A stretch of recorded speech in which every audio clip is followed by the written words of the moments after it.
পাকিস্তানের যুদ্ধের ইতিহাস দীর্ঘ ও জটিল, তবে একটি গুরুত্বপূর্ণ প্রশ্ন বারবারই উঠে আসে: কেন পাকিস্তান নিজেদের প্রায় সব যুদ্ধেই পরাজিত হয়েছে?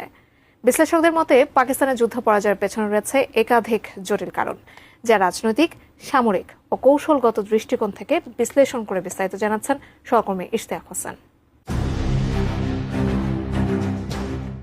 ভারতবর্ষ বিভক্তের পর ১৯৪৭ সালে পাকিস্তান স্বাধীনতা লাভ করলে দেশটির প্রথম যুদ্ধ সংঘটিত হয় ভারতীয় উপমহাদেশের কাশ্মীর অঞ্চলে।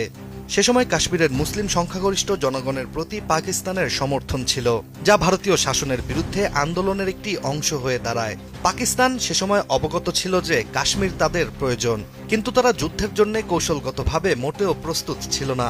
অন্যদিকে ভারতীয় সেনাবাহিনী তাদের শক্তি ও অভিজ্ঞতার সাথে সেই যুদ্ধে জয়লাভ করে, যা ১৯৪৮ সালে পাকিস্তানের প্রথম যুদ্ধ পরাজয় হয়ে দাঁড়ায়। এরপর দুই প্রতিবেশী দেশের মধ্যে উত্তেজনা বিরাজ করতে থাকে, যার ফলে ১৯৬৫ সালে ভারত ও পাকিস্তানের মধ্যে আবারও যুদ্ধ সংঘটিত হয়। সেই যুদ্ধের কারণও ছিল কাশ্মীর। ওই যুদ্ধে পাকিস্তান সেনাবাহিনী প্রথমে ভারতীয় ভূখণ্ডে আক্রমণ করে, তবে ভারতীয় বাহিনী দ্রুত প্রতিরোধ গড়ে তোলে। শেষমেশ দ্বিতীয় যুদ্ধেও পাকিস্তানকে নিজেদের পরাজয় মেনে নিতে হয়, কারণ তাদের কৌশলগত ভুল এবং ধারাবাহিকভাবে প্রস্তুতির অভাব ছিল।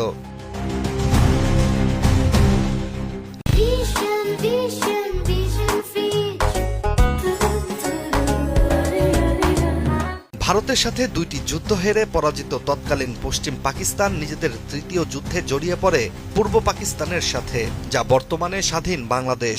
১৯৭১ সালে পূর্ব পাকিস্তান নিজেদের স্বাধীনতা চায় এবং ভারত সেটিতে সমর্থন দেয়। পাকিস্তান বাহিনীর বিপক্ষে বাংলাদেশের মুক্তিযোদ্ধারা কঠোর সংগ্রাম চালিয়ে যায় দীর্ঘ ৯ মাস। অবশেষে পাকিস্তানকে পুরোপুরি পরাজিত করে এই যুদ্ধ হারার পেছনে অত্যাচার, পূর্ব বাংলায় জনগণের সমর্থন হারানো, মুক্তিযোদ্ধাদের প্রতিরোধ, ভারতের সামরিক সহায়তা আর নেতৃত্বের দুর্বলতাকেই প্রধান কারণ হিসেবে বিবেচনা করা হয়। এই তিন যুদ্ধ ছাড়াও পাকিস্তান আরও একাধিকবার ভারতের সাথে দ্বন্দ্বে জড়িয়েছে নিজেদের ইতিহাসে, যেখানে সাফল্যের চেয়ে ব্যর্থতার গল্পই বেশি। আর পাকিস্তানের বারবার এমন হারের পেছনে দেশটির সামরিক বাহিনীর হাতই সবচেয়ে বেশি, কারণ বিভিন্ন সময় পাকিস্তানের সামরিক বাহিনী প্রতিপক্ষের বিরুদ্ধে শক্তিশালী কৌশল তৈরি করা রেখে অভ্যন্তরীণ রাজনীতিতে জড়িয়ে পড়ে, যা তাদের যুদ্ধ কৌশলে মারাত্মক প্রভাব ফেলে।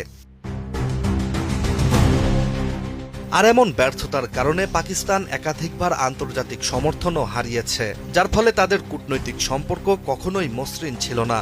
আর এই কূটনৈতিক সম্পর্ক দেশটির এমন পরাজয়ের ইতিহাসে গুরুত্বপূর্ণ ভূমিকা রেখেছে, কারণ যুদ্ধে জড়ালে দেশটির সম্পর্কের ব্যর্থতায় অন্য দেশের সমর্থন কিংবা সহায়তা কোনোটাই পেত না। সবশেষ এটা বলাই বাহুল্য যে পাকিস্তানের যুদ্ধ হারার প্রধান কারণ হিসেবে তাদের সামরিক ও কৌশলগত প্রস্তুতির অভাব, দুর্বল নেতৃত্ব, আন্তর্জাতিক সম্পর্কের অস্থিরতা এবং অভ্যন্তরীণ রাজনৈতিক বিভাজনই প্রধান কারণ। Ishtiaq Hossain, ATN news.